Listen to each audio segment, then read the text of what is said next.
Sweet. Well, hey, everyone. Welcome to Converge. We're here on another Sunday, and a beautiful Sunday of 80 degrees, a little warmer for my taste. But, introduce myself real quick. My name is Carter. I'm the Worship Arts Director and Church Plant Resident here at Converge Community. I've been here since pretty much the start, about 2 years. I've been leading the teams up front here and the teams way in the back over there. That's kind of where I like to be, is I guess in the back, kind of like running the tech stuff. A little about me. I lead worship, do tech.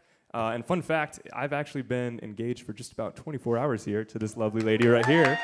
So super fun getting to lead worship with her, and we're going to jump into some worship here. So if you guys want to stand, we're going to sing Graves in the Gardens.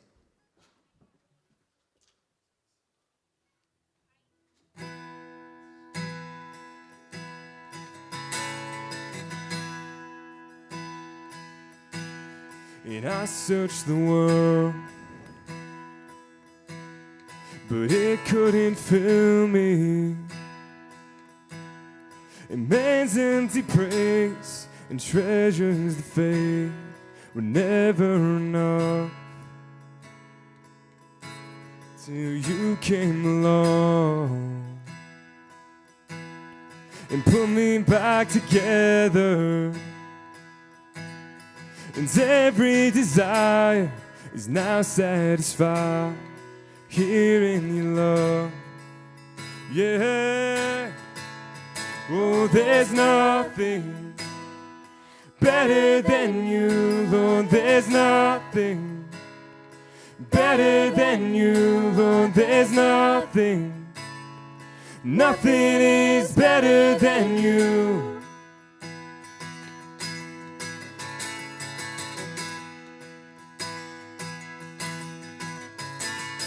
Afraid to show you my weakness, my failures and flaws. Lord, you've seen them all, and you still call me friend. 'Cause the God of the mountain, and He's the God of the valley. And there's not a place your mercy and grace won't find me again. Oh, there's nothing better than you. There's nothing better than you, Lord. There's nothing is better than you. There's nothing better than you, Lord. There's nothing better than you, Lord. There's nothing is better than you.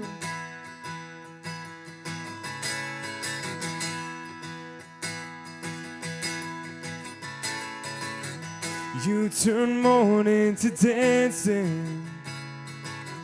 You give beauty for ashes. You turn shame into glory. You're the only one who can. You turn mourning to dancing. You give beauty for ashes. You turn shame into glory. You're the only one who can. Sing this out.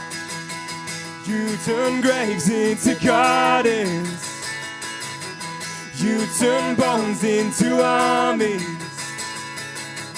You turn seas into highways. You're the only one who can. You're the only one who can. Oh, there's nothing better than you, Lord. There's nothing better than you, Lord. There's nothing is better than you. You turn graves. You turn graves into gardens. You turn bones into armies. You turn seas into highways. You're the only one who can. You turn graves into gardens. You turn bones into armies. You turn seas into highways. You're the only one who can. You're the only one who can. You're the only one who can.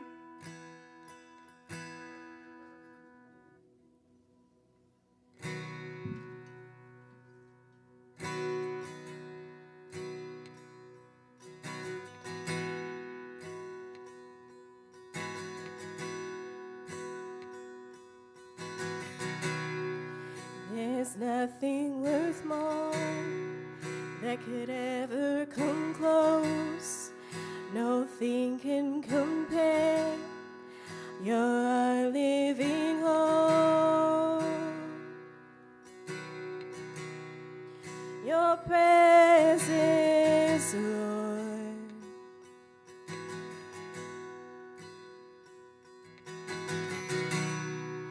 I've tasted and seen of the sweetest of loves, when my heart becomes free and my shame is undone.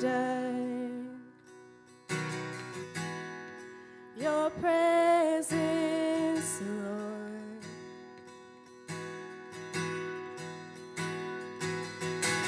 Holy Spirit, you are welcome here.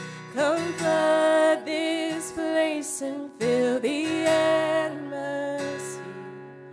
Your glory, God, is what our hearts long for, to be overcome by your presence, Lord.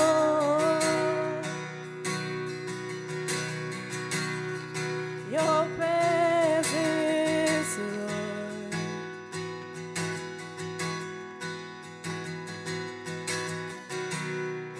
There's nothing worth more that could ever come close. Nothing can compare. You're our living hope. Your presence, Lord.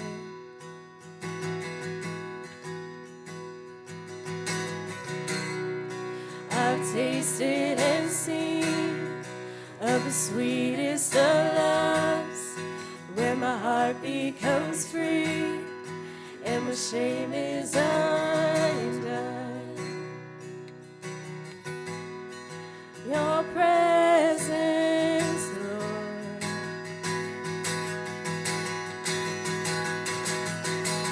Holy Spirit, you are welcome here. Come flood this place and fill the atmosphere.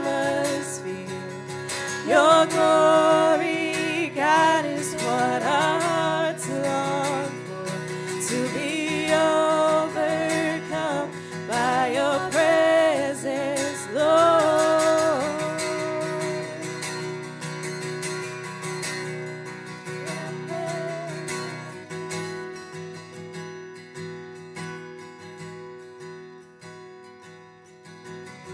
Let us become more aware of your presence. Let us experience the glory of your goodness. Let us become more aware of your presence. Let us experience the glory of your goodness. Let us become more aware of your presence. Let us experience the glory of your goodness. Let us become more aware of your presence. Let us experience the glory of your goodness.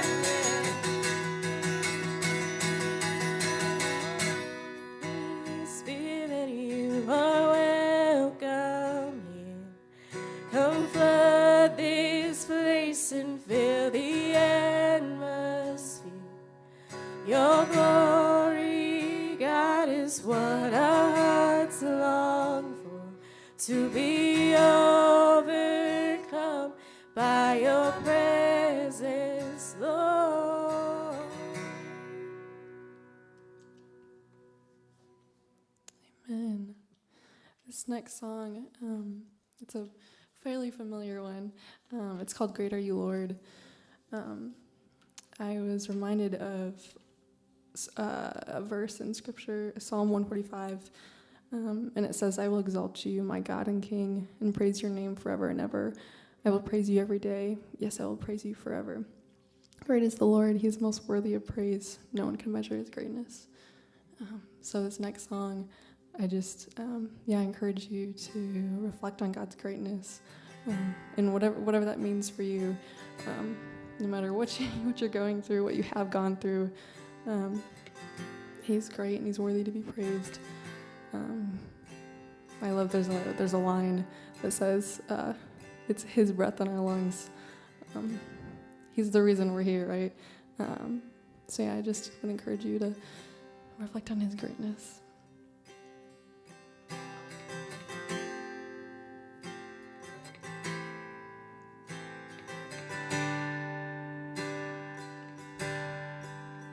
You give life, you are love, you bring light to the darkness, you give hope, you restore every heart that is broken.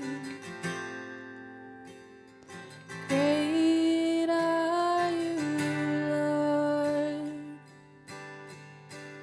It's your breath in our lungs, so we pour out our praise, pour out our praise. It's your breath in our lungs, so we pour out our praise to you only.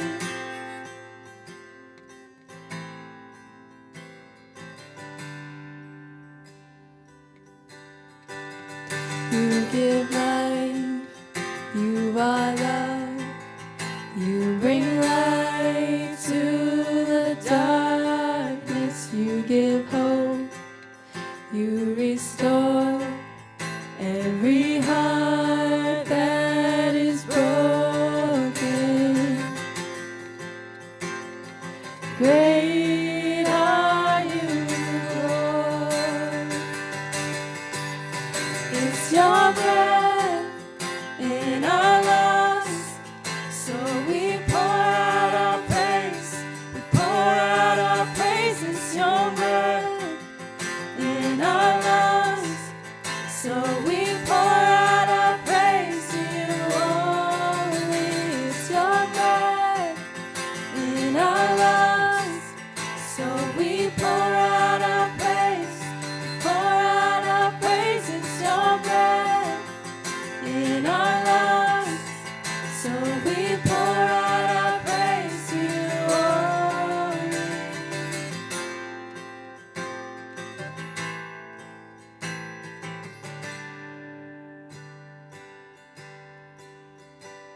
And all the earth will shout your praise. Our hearts will cry, these bones will sing. Great are you, Lord. All the earth will shout your praise. Our hearts will cry, and these bones will sing. Great are you, Lord. All the earth will shout your praise. Our hearts will cry, and these bones will sing. Great are you, Lord.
just thank you for your greatness.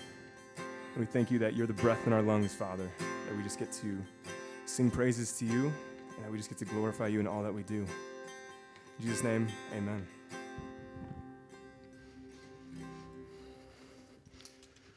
All right, go ahead and have a seat. Thank you, band, for leading us in some great worship today. That truly is a great just setup for what this day is all about, and that is leading us into praise, into conversation with our God. And I just want to take a second here and welcome you, especially if you're new. And thank you guys for coming. It's so good to be here. It's so good to be in community. And that's really what we're going to be talking a lot about. And we're going to be celebrating this sacred act of communion as well. And talk more about that in a little bit. So one thing we do here is we have our Converge Kids Huddle that goes out right now. So if you're one of the big kids, you can head out there and have fun doing that. And after that, we're going to jump into this talk this week, Converge with Conversation. It's the final one of this series. And actually, this series, we've had this first one, who is my neighbor? And we've been looking at the parable of the Good Samaritan, answering that question, who are we ultimately responsible for helping? What are the limits, if any, of our responsibility? And as we talked about, well, there are none. God calls us to love and neighbor everybody, not just those like us or just those who agree with us. We're going to hit back on those themes again. And then the next week, converging with courage, moving past those barriers that often hinder us from being neighborly. And then last week, you heard from Chad, just converging with compassion and care, specifically that parable, that story that Jesus shared in the Good Samaritan and how he acted out of compassion. And what's interesting, he hit it right on the head, Chad did. He said, care comes out of compassion. And that's what we see in the parable is he had compassion, and then he acted out in care. And today, we're going to look at a person, a professor, a pastor, a psychologist. Her name's Carrie Doring. A couple things from her. But I wanted to share something out of this book that really resonates with what Chad shared so well last week. And she says this about compassion as a key element for pastoral care. She says, the process of care begins when caregivers enter into the care seeker's story making with a sense of wonder, awe, and humility, opening themselves up to the mystery of life narratives. Narratives like religious symbols communicate mystery by pointing beyond themselves to ineffable dimensions of human life that cannot be fully apprehended or articulated. Compassion plays a vital role in the process of pastoral care. Care seekers often bring narratives of pain. Entering into the mystery of another's pain requires compassion. In a literal sense, compassion as cum passia, that's the Latin, caregivers suffer with care seekers. This is that empathy that Chad was sharing about last week. And why I'm coming back to this is because he talked about how compassion moves to care. And we're going to take one more step in that process today and show how actually from care we move into how to have that care, and that is conversation. And so we can actually ascertain how to care or actually care by just having conversation with them. And so this quote kind of alludes to that, how we enter into their story, enter into their narrative, and how it communicates that compassion and care. But we're going to look at some other stuff from her in a second. But what I wanted to do is set this up this way so you see where we're going, and then revisit the parable of the Good Samaritan story. Now, this is our fourth week in the parable of the Good Samaritan. And I hope you're not thinking, oh, Mitch, just move on already. We've been in this for 4 weeks. And actually what I'm hoping you're seeing is how much depth are in just 12 verses. And it's not just true of this passage. This is true of so many other passages throughout the Bible that we can spend 4 weeks on 12 verses and pull different things out of it each week that really help us, in this case, to be neighborly. And so I'm going to read that for more or less sake of review. So we hear it one last time. This is our final week. And obviously I'm going to tie in how this compassion and care moves into conversation later. So let's go ahead and read that. It says, "Now an expert in religious law stood up to test Jesus, saying, 'Teacher, what must I do to inherit eternal life?' He said to him, 'What is written in the law? How do you understand it?' The expert answered, 'Love the Lord your God with all your heart, with all your soul, and with all your strength, and with all your mind, and love your neighbor as yourself.' Jesus said to him, 'You've answered correctly. Do this, and you will live.' But the expert, wanting to justify himself, said to Jesus, 'And who is my neighbor?' Jesus replied, 'A man was going down from Jerusalem to Jericho and fell into the hands of robbers who stripped him, beat him up, and went off, leaving him half dead. Now by chance a priest was going down that road, but when he saw the injured man, he passed by on the other side. So too a Levite, when he came up to that place, saw him pass by on the other side. But a Samaritan who was traveling came to where the injured man was, and when he saw him, he felt compassion for him. He went up to him and bandaged his wounds, pouring oil and wine on them. Then he put him on his own animal, brought him into an inn, and took care of him. The next day he took out 2 silver coins and gave them to the innkeeper, saying, 'Take care of him. Whatever else you spend, I will repay you when I come back.' Which of these 3 do you think became a neighbor to the man who fell into the robbers?" This is Jesus asking this question. The expert in religious law said, "The one who showed mercy to him." So Jesus said to him, "Go and do the same." And I love this. We've talked all about this story. It's such a revolutionary story, so much to the point that not just church people know this story. Many, many people just in our world, in our culture know this story because it's so powerful. And what I love about this is we've talked about how Jesus points to compassion and care as kind of this benchmark of being neighborly, and not just to the people like you, the Levite and the priest, but as we talked about in week 1, actually challenging those boundaries. That person who may be unclean or is inconvenient in your timing, or even the Samaritan, the way he turns that question, which would be a bitter rival to this guy he's talking to. But what I love about this and what's interesting is that Jesus is using the power of story and narrative to actually provide pastoral care to this legal expert.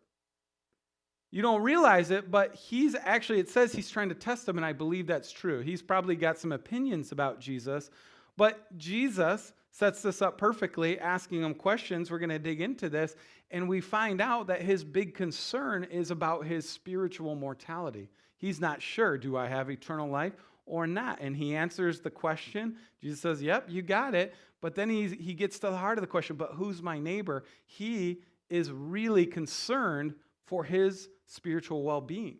He really wants to make sure, am I going to heaven or am I not going to heaven? And he was legitimately stressing over this. And Jesus uses the power of story here to actually minister to him, to care for his soul. So what's cool about this is that, like we said, Jesus was suggesting to him something different than he'd been hearing. Remember, he'd been taught that basically you just take care of your own people and you're good. You don't have to do anything else. And Jesus has been challenging that view. And then he knew this guy was upset with him and trying to trap him, but ultimately Jesus knew that the way to influence this guy's soul was not with aggression or shame.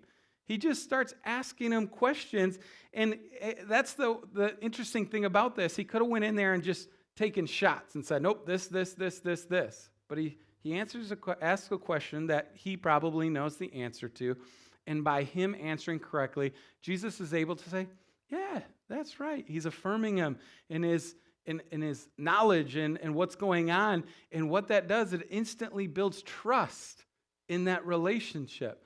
And then what happens? Jesus has this interaction with him. Then he digs a little bit further. But who's my neighbor? That trust caused him to ask the next question, which was actually more important to him, is actually who am I responsible for caring for at this time? And when he gets done with this, Jesus doesn't say, go do X, Y, and Z again. He just asks another question. Who is the one who is being a neighbor? Again, asking questions. This guy answers, comes to his own meaning, his own understanding in this thing, and basically answers Jesus' question. All Jesus has to say is, you should go do that. And this is just amazing and profound how he moves him through this. And why I mention this psychologist, this pastor, she says in this book about pastoral care, and it's a longer quote, some chunks, but I want you to see how important this power of conversation is. This is a psychologist writing prescriptive methodology on how to care for people's souls, and this is what she says. She says, stories allow people to lament with each other, express anger, and question all they know about life without imposing meanings prematurely. In the process of telling stories, people become authors, instinctively finding a story's beginning and climax and imagining various endings. When pastoral care is experienced as a narrative, it becomes more relational and communal. A narrative approach is first and foremost about trust.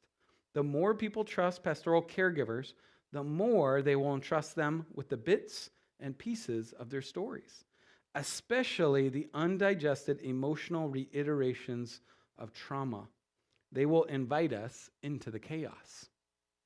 She goes on to say, a narrative approach is second, that was the first most important part, is about finding meanings and practices formed in the crucible of stress, suffering, and joy. Sometimes well-meaning pastoral caregivers move prematurely to making sense of a care seeker's story by deductively applying theological themes that are important to them, not the person seeking care. Third, and this is the third and last, and this is important, she says a narrative approach is about assessment, comparing theological meanings that emerge from care conversations with historical, biblical, sacred, textual, and global theologies, referenced prematurely or deductively, like she mentions in the previous paragraph. Historical and contemporary theologies will close down emotional and spiritual struggles at the boundaries of known and unknown. Such struggles often decenter care seekers because their suffering calls into question ultimate beliefs and sacred values. A compassionate and respectful care relationship can provide a trustworthy space for exploring new meanings. I know that's a mouthful there. This is a professor, so you're getting some of that. But I hope you can see what's happening here. She's saying the beauty of using story and narrative, not only entering into a conversation with your story narrative, but like Jesus, he pulls a neutral scenario here, a parable, and allows this guy to go into that story without this accusing tone on his shoulders. It's just some Levite, some priest that make a bad move, and he gets to start deducing meaning on his own. And like she says, it allows him to go into that story, to find its climax, to think about alternate endings, to imagine what could be and what meanings are there without Jesus imposing it on him necessarily, even though Jesus could have easily gave him a straightforward truth comment. He didn't do that. And then what I like about this too is she warns about preemptively imposing theological positions on people.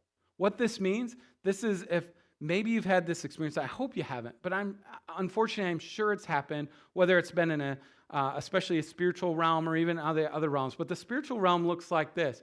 You go and you talk to somebody who you respect spiritually in their faith, and you say something like, yeah, this thing keeps happening. I don't know how to stop doing this. I don't know how to get out of this pattern of addiction. And the person may say, and maybe they're a recovering addict or whatever, they might just say, you need to pray about it more. Well, I'm never going to dissuade prayer, but that's a little early. You don't even know what's going on here. And these are the kind of warnings, these are the kinds of just kind of deductive premises giving too early can actually derail you, and it puts you into a faith crisis moment on the edge of known and unknown is what she's saying. Instead, move like Jesus. Start asking questions. Start trying to get to the bottom of what's going on. Allow them to search through some of this story and narrative, even if it's your life or others' lives or whatever, and allow them to explore meaning on their own. This is what she's getting at. It's really powerful. And I love how this description of pastoral care she gives so clearly articulates the model, exactly what Jesus did in this case. And what's interesting is Jesus doesn't, this is a kind of a pretentious attack here. I believe he is genuinely concerned for his spiritual well-being, but it says in here he was trying to test him. There was something going on here. Jesus could have easily just said, you know what, this guy's a jerk. I'm out, right? He could have said, you know what, this guy has a bad attitude. I'm not going to entertain him with this. I'm going to just walk away. But he doesn't. He goes to this person who's opposing him publicly at that and walks into this conversation. He converges into the conversation and moves so effortlessly through it, too, in a way that's non-threatening, in a way that allows him to find meaning in here, and ultimately gets him to that question of who is my neighbor. And he was struggling with his own sense of spiritual reality here. He was wondering, wait, Jesus is talking about something differently than I was growing up with. And he was unsure about that. And Jesus walks him through in such a way that he was able to explore meaning in this within his own religious paradigm of saying, oh, okay, I'm starting to understand what's going on here. I'm starting to see it's not just the people who look like me and think like me that I need to help, but it's everybody. It's everybody. And he does that. He gets through that process. Ultimately, Jesus used conversation to provide care, meaning, and direction to this antagonistic person in his life.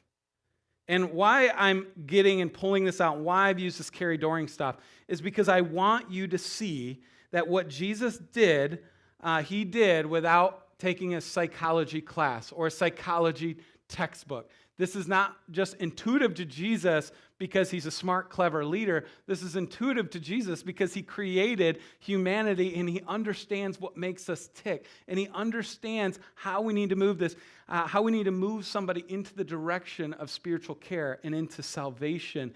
And I just think it's incredible. And I share that not to just toot Jesus' horn, although I think it should be. I share that because I want anybody in here who's really wondering, what is this Jesus guy all about? Is he just this clever guy or what? This is somebody who is living out an example that literally people are writing prescriptive methodology and psychology exactly the way he did it today. To me, that's incredible. This guy's a wizard. Really, I mean, he's not really, he's a god, but he's awesome, and I want you to see that. I want to bring that to light here. This is really important. Okay, I'm going to show you another example. This is kind of an example of Jesus who is in a caregiving situation. Jesus who's being attacked or at least confronted by an individual. I want to give you an instance that looks a little bit different. It's more of a corporate imposition of influence, if you will. It's kind of a systemic influence on people. And what do you do more from the vantage point of a care seeker? If you're needing care, what do you do? And so where we get this is in the Apostle Paul. This was a leader in the early church. He had this radical conversion. He was killing Christians, has this radical conversion, and now all of a sudden he's starting churches left and right in Asia Minor and Europe. Literally starting churches everywhere. And he's in prison in Rome now, and he's writing this letter to the church in Colossae, which is in modern-day Turkey. And now I've been there. It's just a big hill. That's all it is now. It's all underground. These days, they haven't really excavated it much. But he's writing to us primarily Gentile, meaning non-Jewish backgrounds, and primarily, obviously, Roman influence there. And what's happening is his good buddy, Paul's, Epaphras, is another pastor. Epaphras actually planted this church. He met Paul in Ephesus, which is about a couple hundred miles away through the mountains. He planted this church in Colossae. Now Epaphras is in prison for the gospel. They're in prison together in Rome. Epaphras is getting reports from Colossae. Epaphras is telling Paul, and he's like, he's never even been there before. He's like, man, I feel so bad for these people. Like, they're being oppressed, not just Roman persecution in general. That's kind of the influence that Paul is getting in Epaphras in prison. But there's this group, they call them the Judaizers, people who are trying to impose kind of going back to the old ways and Jewish restrictions back on these Christians. And basically saying, if you don't do this, you don't have salvation. And so they're feeling more this corporate oppression or influence over them, this whole church in Colossae. And Paul writes this letter, which is really an encouragement to them and a manifesto on God's grace. And basically saying, you don't have to do all these things. God just wants you to experience the grace that comes from believing in his son, Jesus, who came and died for your sins. You don't have to do all those other things. And in the end of this letter, he writes this. He says in Colossians 4, 2-6, he says, be devoted to prayer, keeping alert in it with thanksgiving. At the same time, pray for us too, that God may open a door for the message so that we may proclaim the mystery for Christ, for which I am chained. Pray that I make it known as I should. Conduct yourselves with wisdom towards outsiders, making the most of the opportunities. Let your speech always be gracious, seasoned with salt, so that you may know how you should answer everyone. In the midst of, again, the systemic pressure, not just from the Romans, but the Judaizers, Paul's saying, this is how you need to act. This is how you need to conduct yourselves. Because here's the thing is, it's not easy to do. And this is an encouragement letter. And he says, first, you need to conduct yourselves with wisdom towards outsiders. He's not saying avoid all outsiders. He's not saying put up walls and block outsiders from influencing you. He's saying conduct yourselves with wisdom towards them. He's encouraging them to engage in with those conversations with them. He's saying, hey, I get it. You're not quite sure how to handle some of these situations. Use your best judgment to gauge their intentions. Well, how do you gauge intentions? You talk to them. How in the world do you know somebody's intentions without talking to them? He's pushing them into conversation with the very people that are opposing them and trying to oppress them to some extent. And then he says you also have to make the most of the opportunities. He's saying, hey, it may not be the thing you hoped for or imagined in your life, but this is an opportunity. Make the most of it. Paul's actually sharing about, he's saying, first, pray for me, pray for Epaphras. We're in prison. Pray that the door to the gospel will be opened. He's not saying pray to get me out necessarily. He's just praying for opportunities for that gospel to be open. In the same way, he's saying, I get it, it stinks, but make the most of the opportunities. There might be somebody that actually is looking for a conversation that could change their lives if you're just aware and open to what God's doing in that moment. And then lastly, he says, speak with grace and salt. And what does he move that? I think you have a good sense of when you say speak with grace, speak with love, speak with compassion. Imagine yourself in a terrible position and speak to them with that same kind of sensitivity, knowing you've been there too. But what does he mean when he says go with grace and salt? And salt, and maybe you guys have heard this, salt was a very important spice season in this culture. It not only brought really good taste to things, but it also was a preservation seasoning. And he's saying use this tone, this candor to your voice, to your words, that people actually taste something. There's something there that's just gratifying. There's something there that you want. There's something there that's memorable. And I wonder even if that salt and that preservation piece, if he's saying, make sure that when you speak, make sure it's something that they're going to remember. Make sure it's something that's going to last, not shallow, empty words. He didn't say vinegar. Vinegar is really common at that time. Some of you guys like vinegar? I like vinegar, actually. But it is quite pungent, and for most people, it's quite off-putting. And I just think it's interesting he didn't say vinegar there. You know, he could have. He's trying to say salt doesn't mean bitter. Salt means memorable and desirable to that. So I want you to understand that. But Paul's saying converge with conversation even when it's difficult. Even when you don't want to, and quite frankly, even when it's easier to just give in to those pressures or isolate yourself from those pressures. And he's ultimately wanting you to be about intentional with the conversations and pushing them to be thankful for what they have and going to have these conversations. He's telling them converge with conversation for the sake of God and the people. And I've talked about this. Paul is trying to set the example of, I get life isn't perfect, but you have opportunities to proclaim the goodness of Jesus to these people. So take advantage of it. Go for it. I'm trying to do it as well, Paul's basically saying. I want you to do it. Lean into these conversations.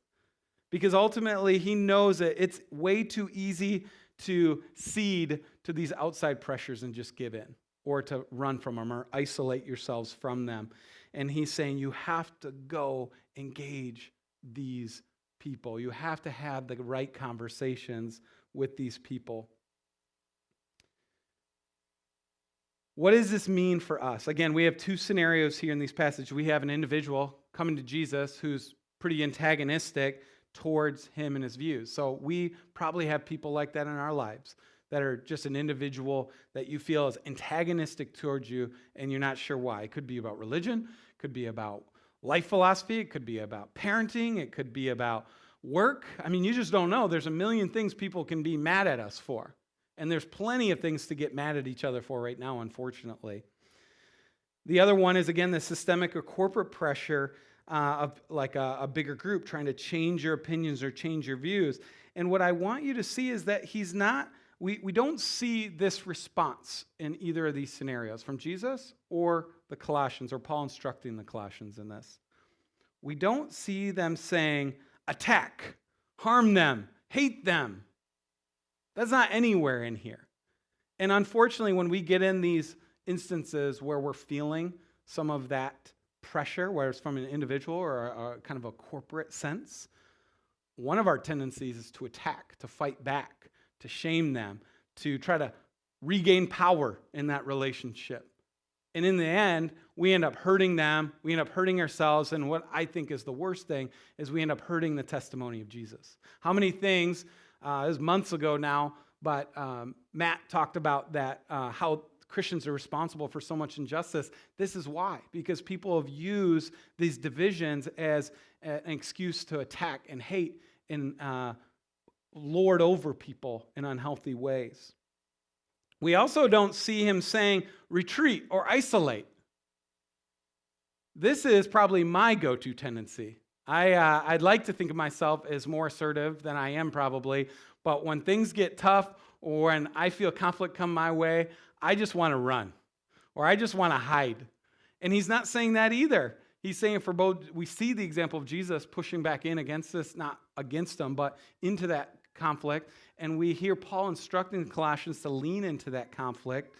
And here's the thing is that it's just quite easier to avoid and ignore it. This is why we have the history of monks in Christendom. Monks, some of them went for good seasonal spiritual reasons. Like, I'm going to spend 3 months, kind of out of the example of Jesus, who went 40 days of just spiritual retreat. But what we actually see, and I've visited some in Greece, these crazy tall pillars that you have to be like a professional rock climber to get up.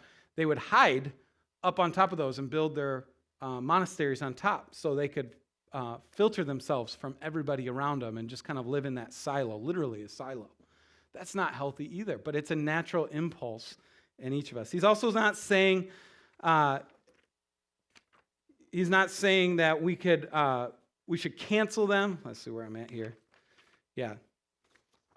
Losing track of my notes here. Yeah, he's saying we shouldn't cancel them in our lives either. And this is something that I think all of us are seeing more and more in the culture today. There's a phrase for it, cancel culture. And it's the idea of when I see somebody that disagrees or I hear from enough, you know what? Unfollow.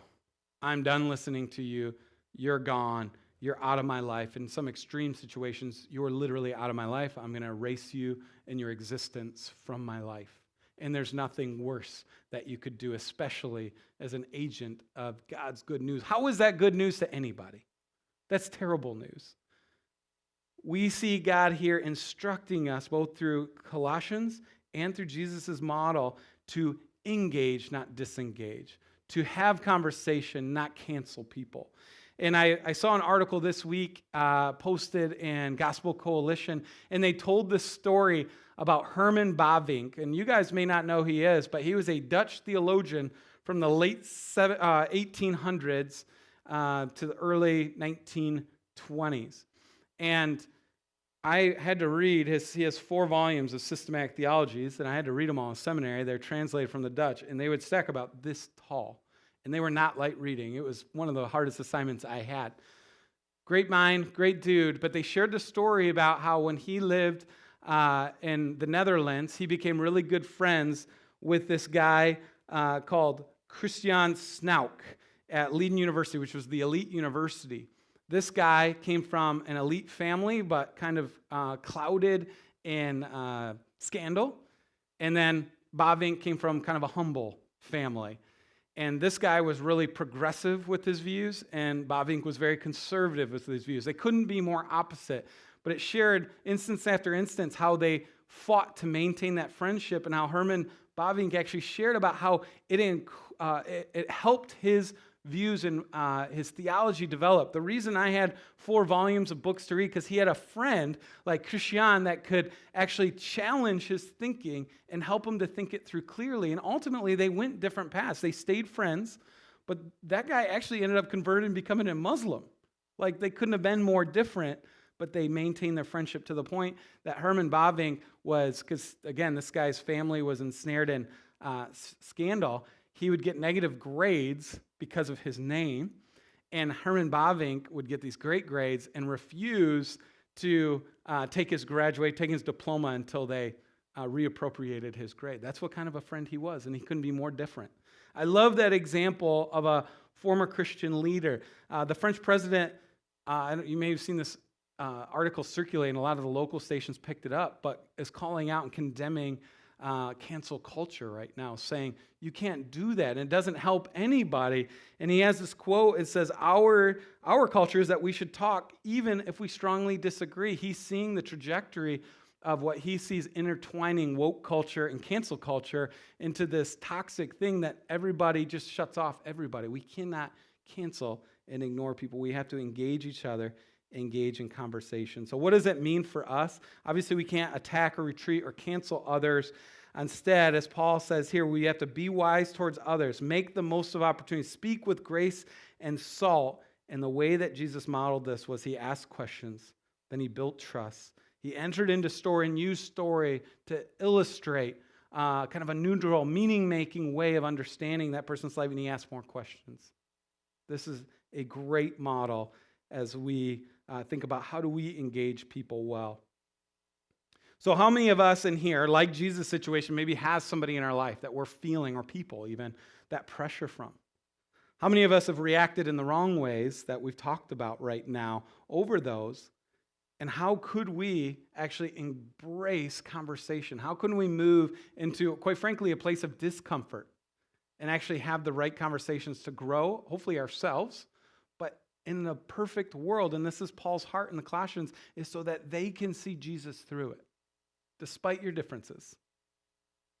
Maybe you identify more with the Colossians, where you're feeling kind of in a place where you need some care right now, and you're feeling a little bit of that pressure. What should you do? Should you hide? No. He's saying go out and have conversations. Go out and build relationships with even the people that oppose you. What you get in this is 2 sides of the same coin. One is care seeker, one is caregiver. But what's interesting is the answer for both of these is to converge with conversation, to jump into conversation with these people. Enter into their story, ask them questions, build trust, allow them to process and create meaning. This is why we did that search series a while back. We tried to create a space where people could safely ask these questions and engage this, because we want this to be a place of where they can trust that we're not going to attack them, where they can have meaning. We want you to build that in your relationships. This is why we're so intentional about engaging other people. We want you to build those relationships. Some of these tough conversations, it's hard to do right here because they don't know me to know my heart behind what I'm saying. But if you're having those conversations after a lot of trust is built, you can have real conversations that moves and changes both you and them. So that's the heart in this. I hope you hear it. We're going to keep beating this drum because we're going to start a new series next week, and I'm going to tell you more about it in a little bit. But ultimately, God's calling us to be wise towards our outsiders, make the most of the opportunities, and speak with grace and salt. So what we're going to do here, I'm going to invite you guys up. We're going to take communion. I think it's powerful. We're talking about conversation. We're talking about coming together amidst division. amidst disagreement, I think it's fitting that we take communion together here. So Kenzie's going to just put on some background music, and I'm going to actually invite you guys to come up and just grab the elements here and go ahead and have a seat, and we're going to walk through this together. I'm not going to have the band come up yet because I want them to also participate in this. So go ahead. I'm going to pray, and as I'm doing that, you guys can head right on up. God, we thank you for this time. We thank you for your Spirit and for your power and the grace that even when we screw it up immensely, even when we're the ones that are probably the bringing opposition, being antagonistic, that you give us your grace, that you modeled it, that you always and are willing to come into conversation with us right now in prayer, God. We thank you for that. Lord, I pray right now as we take communion, as we remember what you did for us, Lord, that we would receive that grace that you can give us continually, Lord, and that you would fill us to a point where we spill that grace onto others, Lord, that our words we be seasoned with grace and salt. Lord, we thank you and pray in Jesus' name. Amen. You guys can go ahead, come on up, and we'll keep going after that.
What I want us to understand here is the heart of this is hopefully that you can communicate the same grace and forgiveness that you've experienced in Jesus to somebody else, despite whatever disagreements you have. Because ultimately, the goal, the joy would be if that person, imagine, was walking up with you, next to you, to be able to take this communion together. That's the vision. That's the power of this.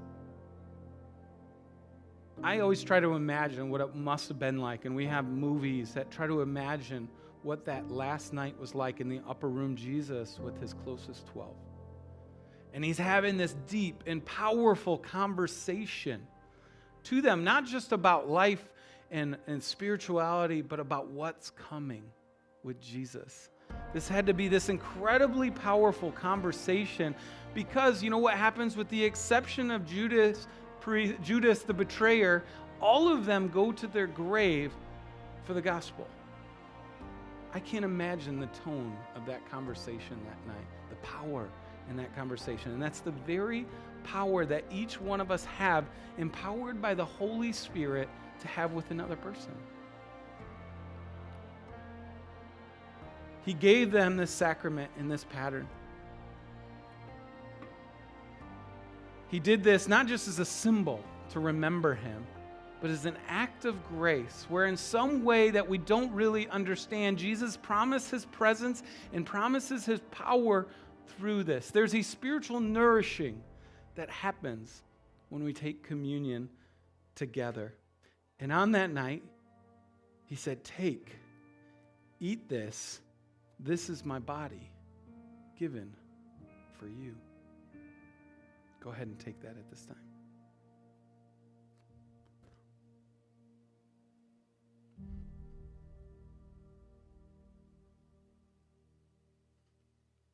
And after taking the cup and giving thanks, he gave it to them, saying, Drink from it, all of you.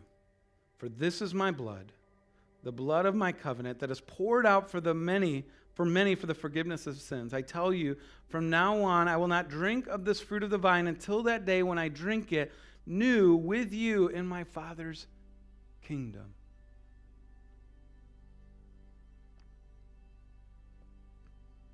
This isn't just a reminder of his sacrifice and grace in the past, but he says this as a powerful promise to the future.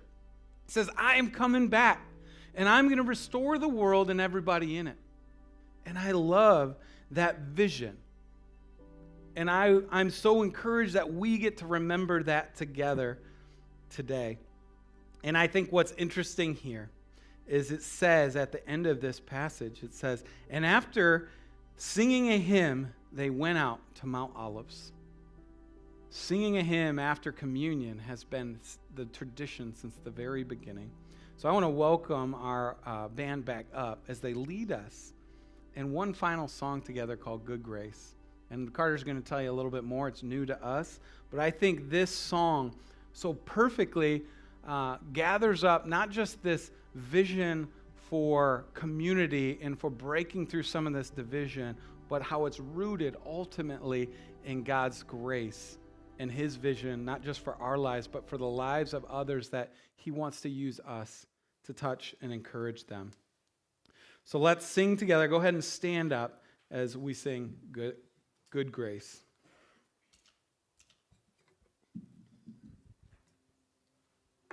Yeah, so as we're entering into this time of worship, I just wanted to speak about this song and take a look at a few words and a few lines in here.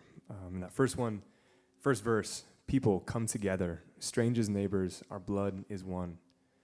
And I think it's beautiful. It reminds us of that parable we just read with the Good Samaritan. We're as different as some of the characters in that story, and yet God's calling us to come together and to worship him.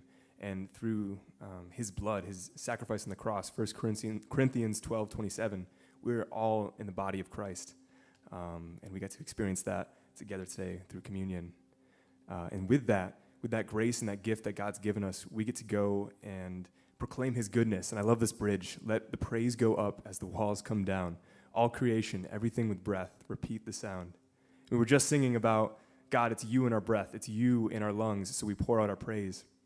And I think it's beautiful that we get to go out and proclaim the good news. We get to proclaim God's love, his compassion, his grace to other people.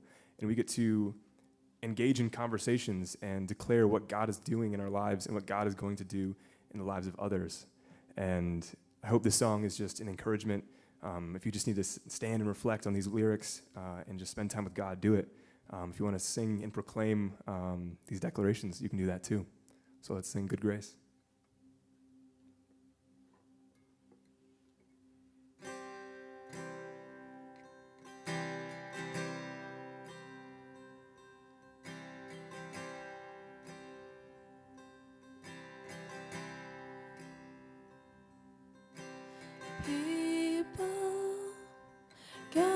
Together, strangers, neighbors, our blood is one.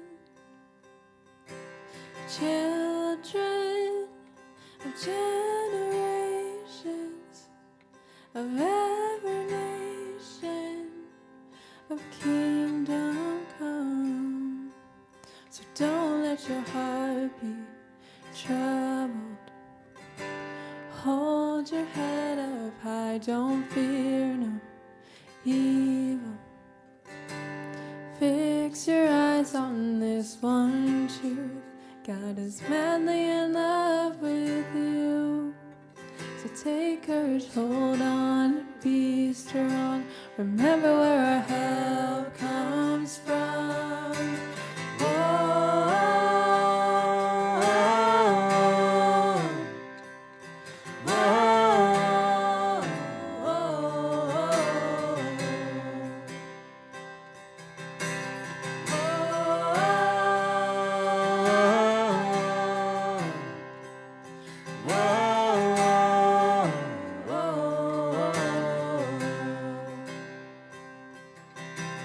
Jesus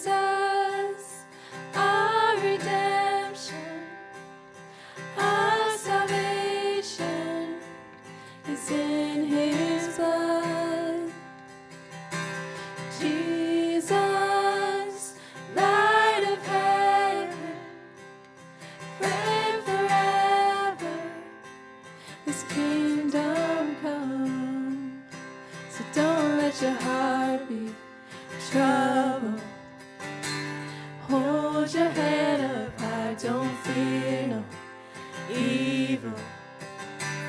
Fix your eyes on this one truth.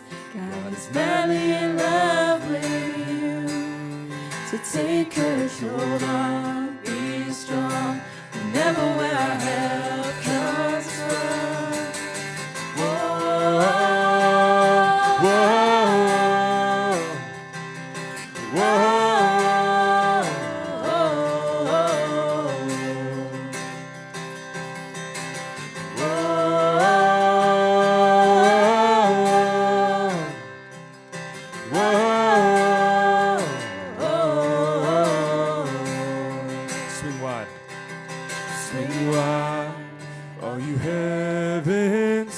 Let the praise go up as the walls come down. All creation, everything with breath, repeat the sound. All his children, clean hands, pure hearts, good grace, good God. His name is Jesus. Swing wide, swing wide, all you heavens. Let the praise go up as the walls come down. All creation, everything with breath, repeat the sound. All his children, clean hands, pure hearts, good grace, good God. His name is Jesus. Whoa, whoa.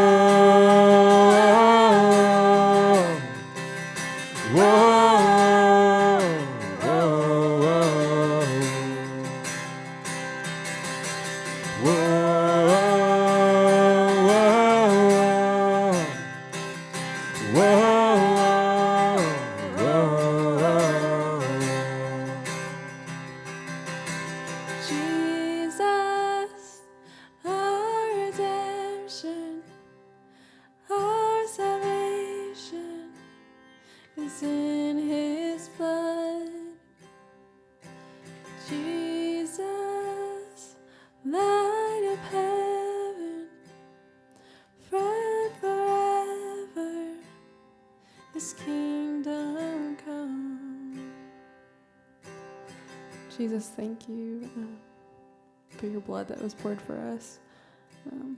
I pray that we would walk empowered by your Spirit into these conversations, and we wouldn't shy away from them, that we would lean into your power and your truth, and go out into wherever you send us to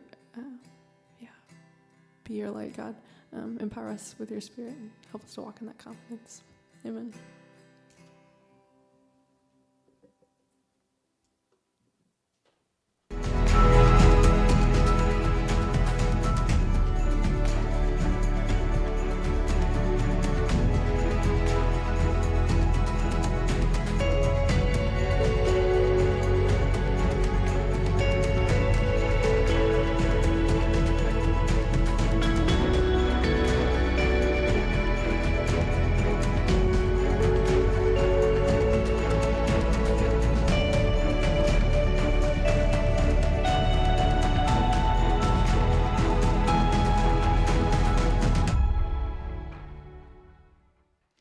All right, guys, go ahead and have a seat.